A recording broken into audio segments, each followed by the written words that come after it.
Post corona avian यानी कि post Covid avascular necrosis, यह बहुत तेज़ी से बढ़ती हुई बीमारी है और ख़ासकर यंग लोगों को, जो 20 से 40 वर्ष के लोग हैं, उनको काफ़ी प्रभावित कर रही है।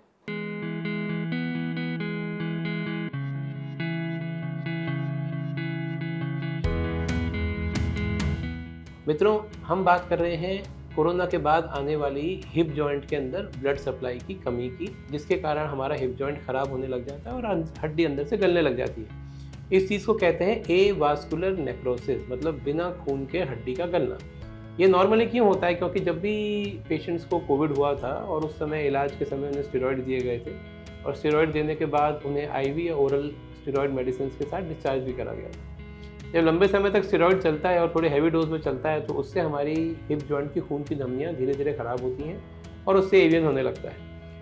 एवियन की कई डिफरेंट प्रकार की स्टेजेस होती हैं, stage 1, 2, 3, 4 as per the MRI guidelines and as per the MRI staging. तो बहुत बार लोग हमसे ये पूछते हैं कि सर, मेरा स्टेज 3, स्टेज 4 एवियन है और क्या मेरा इलाज बिना ऑपरेशन हो सकता है? क्या मेरा इलाज बिना हिप रिप्लेसमेंट हो सकता है? क्या ऐसी कोई पद्धति है मेरे पास जिससे कि मैं ऑपरेशन से बच जाऊँ?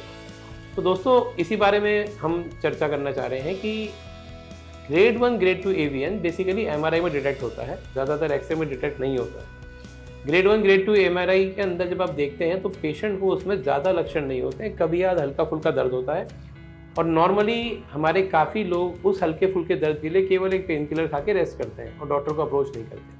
इसलिए हमारे पास में स्टेज 1, स्टेज 2 के अंदर बहुत कम लोग पहुंचते हैं। हमारे पास लोग पहुंचते हैं लेट स्टेज 2 और स्टेज 3 के अंदर।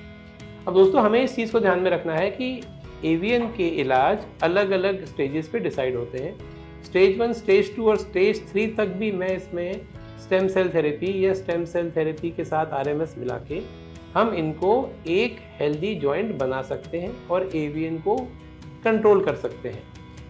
क्या ये हेल्दी जॉइंट नॉर्मल हो जाता है? मतलब क्या इसकी ब्लड सप्लाई रिवर्स हो जाती है? नहीं, ऐसा नहीं है। केवल स्टेम सेल्स इसको आगे प्रोलिफरेट होने से रोकते हैं, हेड के कोलैप्स को बढ़ने से रोकते हैं, कुल्ले के जोड़ को गलने से रोकते हैं और इनके साथ प्लस कुछ एक्सरसाइजेस के साथ, कुछ डाइट मेडिसिन के साथ हम इस चीज़ को लंबा टाल सकते हैं। अब बात करते हैं लेट स्टेज 3 और स्टेज 4 की। लेट स्टेज 3 और स्टेज 4 में आपके हिप जॉइंट के अंदर कैविटेशन शुरू हो जाता है, मतलब जो हमारा बॉल है वो टुकड़ों टुकड़ों में बीच बीच में गलना शुरू हो जाता है। जब ये इस प्रकार गलना शुरू हो जाता है तब हमारे लिए अनिवार्य हो जाता है कि हमें हिप रिप्लेसमेंट का ऑप्शन ढूंढना पड़े, क्योंकि जब भी हम इसमें conservative modality, stem cell therapy या पीआरपी को अप्रोच करते हैं तो वह हमें मनचाहा रिस्पॉन्स नहीं देती है। इसलिए बहुत ज़्यादा ज़रूरी है कि एवियन डिटेक्ट होते ही आप समय को ख़राब नहीं करें। Stage 1, stage 2, stage 3 before collapse तक हम स्टेम सेल थेरेपी का इस्तेमाल कर सकते हैं। Stem cell therapy combined with core decompression भी कर सकते हैं। तो 2-3 तरह के इलाज इसमें मिक्स करके किए जा सकते हैं और जिनके इलाज इंटरनेशनली अक्लेम्ड है, प्रूवन है। तो कुल मिला के एवियन होते ही सही समय पे सही इलाज लें, इधर उधर की दवाइयों में और सलाहों में टाइम पास ना करें, समय को ख़राब ना करें। वीडियो पसंद आए तो इसे लाइक करें, चैनल को सब्सक्राइब करें। अधिक जानकारी के लिए नीचे दिए हुए नंबर के ऊपर कॉन्टैक्ट करें।